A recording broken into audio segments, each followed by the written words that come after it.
Ernakulam കുണ്ടന്നൂരിലെ national Steels കമ്പനിയിൽ നിന്നും 80 ലക്ഷം രൂപ മോഷണം പോയ സംഭവത്തിൽ 5 പേർ പോലീസ് കസ്റ്റഡിയിലുണ്ട്.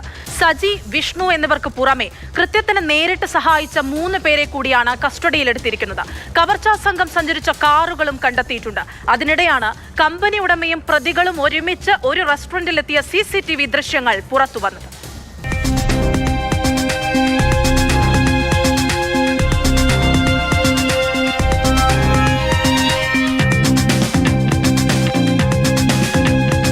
ഇന്നലെ പട്ടാപ്പകലായിരുന്നു കുണ്ടന്നൂർ നാഷണൽ സ്റ്റീൽസ് കമ്പനിയിൽ നിന്നും 80 ലക്ഷം രൂപ കവർന്നത്.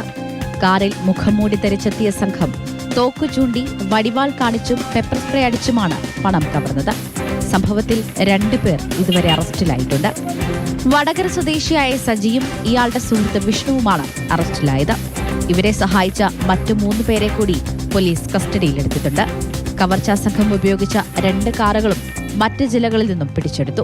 നമുക്ക് കസ്റ്റഡിയിലുള്ളത് മൊത്തം 5 പേരുണ്ട്. ഇവരെ കൊണ്ടുവന്ന ഒരു സജി എന്നയാൾ, മറ്റൊരു വിഷ്ണു എന്നയാൾ, അതോടുകൂടി ഇവരെ ബാക്കി കാര്യങ്ങളൊക്കെ സഹായിച്ച ഒരു 3 പേരുണ്ട്. മുഖം മൂടിയിട്ട് അവിടെ വന്ന ആൾക്കാർ ഇനി പിടിക്കാനുണ്ട്. വാളുണ്ടായിരുന്നു. അപ്പോൾ തോക്കിൻ്റെ കാര്യം നമ്മൾ ഫൈനലൈസ് ചെയ്യണം, എന്താണ് ആ തോക്കെന്നത്. വാളുണ്ടായിരുന്നു, അത് നമ്മൾ നോക്കുന്നുണ്ട്. പ്രതി സജിയുമായി കമ്പനി ഉടമ സുബിന് കഴിഞ്ഞ 15 ദിവസത്തെ പരിചയമാണ് ഉണ്ടായിരുന്നത്. 80 ലക്ഷം രൂപ നൽകിയാൽ പണം ഇരട്ടിയായി നൽകാമെന്ന് പറഞ്ഞായിരുന്നു സജി സുബിനെ സമീപിക്കുന്നത്. സജിക്ക് കൈമാറാനായി സുബിൻ കരുതി വെച്ച പണമാണ് മോഷണം പോയതെന്നാണ് അന്വേഷണ സംഘം നൽകുന്ന വിവരം. സജിയോടൊപ്പം വിഷ്ണുവും ജോജി എന്നയാളും എത്തിയിരുന്നു. ഇതിന് പിന്നാലെയാണ് മുഖംമൂടി ധരിച്ച സംഘമെത്തി പണം കവർന്നത്. എന്നാൽ സജിയുമായി വ്യാപാര ബന്ധമാണ് ഉണ്ടായിരുന്നതെന്ന് കടയുടമ സുബിൻ പറഞ്ഞു. ക്യാഷ് എനിക്കൊന്നും ബാങ്കിനടുത്ത് ക്യാഷ് ഇവിടെ ഉണ്ടായിരുന്നു. ആ ക്യാഷ് വെച്ചപ്പോൾ ഒരു 2-3 പേരാണ് വന്നിട്ട് തോക്കും വടിവാളൊക്കെ ആയിട്ട് വന്നിട്ട് നമ്മുടെ ഓഫീസിലേക്ക് കയറിയിട്ട് ക്യാഷ് എടുക്കുന്നത്.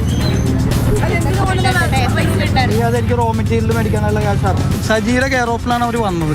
ഇയാളുണ്ടായിരുന്നു, അയാൾ കഴിഞ്ഞപ്പോൾ അതിൻ്റെ കൂടെയാണ് ഈ ആൾക്കാർ വന്നത്. ഇതിനിടെ കവർച്ചാ സംഘം സുബിനൊപ്പം റെസ്റ്റോറന്റിലെത്തിയ CCTV ദൃശ്യങ്ങളും പുറത്തുവന്നു. പണം മോഷ്ടിച്ചതിനു ശേഷം കടന്നു കളഞ്ഞവരെ ഉടൻ പിടികൂടുമെന്നും CCTVകൾ അടക്കം കേന്ദ്രീകരിച്ച് അന്വേഷണം പുരോഗമിക്കുകയാണെന്നും പോലീസ് അറിയിച്ചു.